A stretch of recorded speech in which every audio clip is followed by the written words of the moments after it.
যার 60 টাকা এর কেজি। আমরা গরিব বেঁচে আছি খেয়ে ভত্তা ভাজি। মনেতে চাই অনেক কিছু, ভালো মন্দ খেতে, সাহস পাই না মাছ বাজারে দামের ভয়ে যেতে।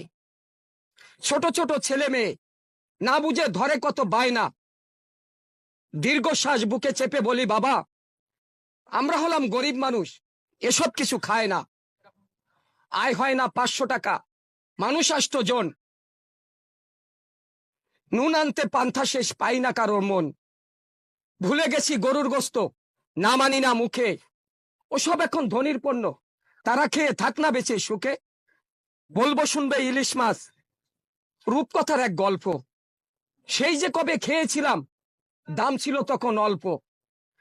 এসব কথা ভাবতে গেলে কষ্টের নাই শেষ। সিন্ডিকেটের কবলে এখন গোটা বাংলাদেশ। সিন্ডিকেট সিন্ডিকেট সিন্ডিকেট, শুনতে শুনতে এই শব্দ হয়ে গেছে আমাদের কান তব্ধ। ভালো লাগে না আর শুনতে, আমরা চাই এর প্রতিকার, আমরা চাই এর ব্যবস্থা নিক সরকার। কেননা আমরা গরিব মানুষ। আপনারা একটু দেখুন আজ বাজার ব্যবস্থা কি, আমরা কোথায় গিয়ে দাঁড়াবো? আমাদেরও তো মনে চায় একটু ভালো মন্দ খাবার জন্য, কিন্তু কি পারছি না, আমরা আর পারছি না। বাজার ব্যবস্থা এতটা কঠিন হয়ে গেছে, সাধারণ মানুষ এখন স্বস্তির নিঃশ্বাস নিতে পারছে না। তাই আমি অনুরোধ করব, আপনারা যারা আছেন, ব্যবসায়ী যারা আছেন, তাদের কাছে আমার অনুরোধ থাকবে, প্রিয় বন্ধুরা, যে অর্থের পিছনে আপনি আমি মরীচিকার মতন ছুটছি, এই অর্থ কিন্তু একদিন অর্থের জায়গায় পড়ে থাকবে। আপনি আমি থাকবো না, আপনার আমার এই দেহের উপর দিয়ে পোকামাকড় হেঁটে বেড়াবে। এটাই হলো পৃথিবীর বাস্তবতা। আসুন, আপনারা মানুষকে আর কষ্ট দিবেন না। এই সিন্ডিকেট শুনতে আর ভালো লাগে না, মানুষকে আর কষ্ট দিবেন না। মানুষকে কষ্ট না দিয়ে এই সিন্ডিকেট ভেঙে ফেলুন, মানুষকে একটু ক্রয় ক্ষমতার ভিতরে থাকতে দিন, তাহলেই আমরা একটু স্বস্তির নিঃশ্বাস নিতে পারবো। প্রিয় বন্ধুরা, আমি বাস্তববাদী কবিতা, আমার বই যদি আপনাদের ভালো লাগে তাহলে আমার সঙ্গে যোগাযোগ করবেন। আমার মোবাইল নাম্বার আপনাদেরকে জানিয়ে দিচ্ছি। সারা দেশে এবং দেশের বাইরে এখন আমার বই যাচ্ছে ইনশাআল্লাহ।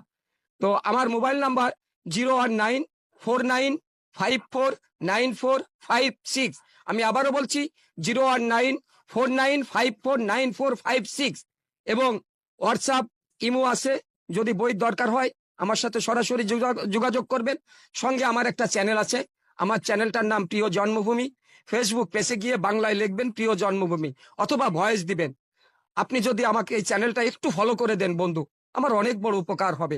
আপনি জানেন, আপনারা জানেন, দেখেন যে আমি এই বয়সে এসে গাড়িতে গাড়িতে হকারি করে বই বিক্রি করি, কিন্তু আসলে গাড়িতে বই হকারি করে বিক্রি করতে যেয়ে আমার অনেক কষ্ট হচ্ছে। তাছাড়া আমি লেখার সময় পাইতেছি না।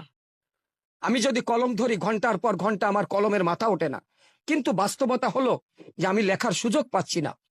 তাই আপনাদের কাছে অনুরোধ করব, আমার একটা দুইটা বই নিয়ে আপনারা একটু আমাকে সহযোগিতার হাত বাড়িয়ে দিন, তাহলে আমি আগামী প্রজন্মের জন্য আমার কলম দিয়ে এই দেশকে কিছু দিয়ে যেতে চাই, দিয়ে যেতে পারবো। সবাই ভালো থাকবেন, সুস্থ আপনার থাকবেন। নামটা কি ফুল? আমার নাম মোহাম্মদ আজিজুর রহমান আজাদ।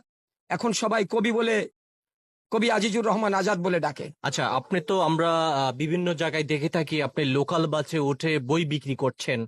আপনি এই বই কখন আবিষ্কার করেন, কখন ছাপান, আবার কখন বিক্রি করতে নেমে যান, যদি একটু বলতেন ছোট করে। আসলে বই তো এটা এক একটা বই একবারই ছাপা, মানে একবারই লেখা হয়, এটা একবারই প্রিন্টে যায়।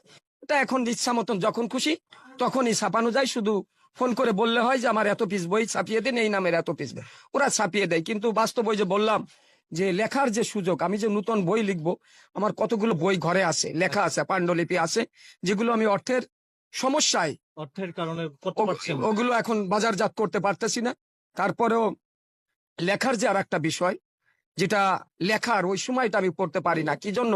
সারাদিন আমাকে গাড়িতে থাকতে হয়, আর এটা তো একটা মানব দেহ, অবশ্যই এর একটা বিশ্রামেরও সুযোগ আছে। তো আমি আসলে ওইভাবে লেখায় সুযোগ দিতে পারি না। সারাদিন গাড়িতে বই বিক্রি করে রাত্রে এসে ঘুমাই।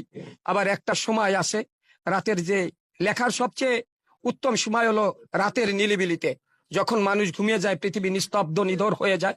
ওই সময়টা কলম ধরলে লেখাটা সুন্দর হয়, তার ভিতরে লেখাটা অনেক বেশি প্রফুল্ল হয়। আর ওই সময়টা আমি লিখতে পারি না, কারণ ওই সময়টা আমাকে মহান আল্লাহ তাআলার জন্য একটু সময় দিতে হয়, যার কারণে আমি ওই সময় কলমও ধরতে পারি না। ধন্যবাদ আপনাকে।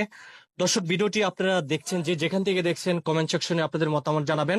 তবে ওনার সাথে যদি আপনারা যোগাযোগ করতে চান, অবশ্যই নাম্বার তো পেয়েছেন, আমরা প্রথম কমেন্টে ওনার চ্যানেলের নাম সহ নাম্বার দেওয়ার চেষ্টা করবো। সবাই ভালো থাকবেন।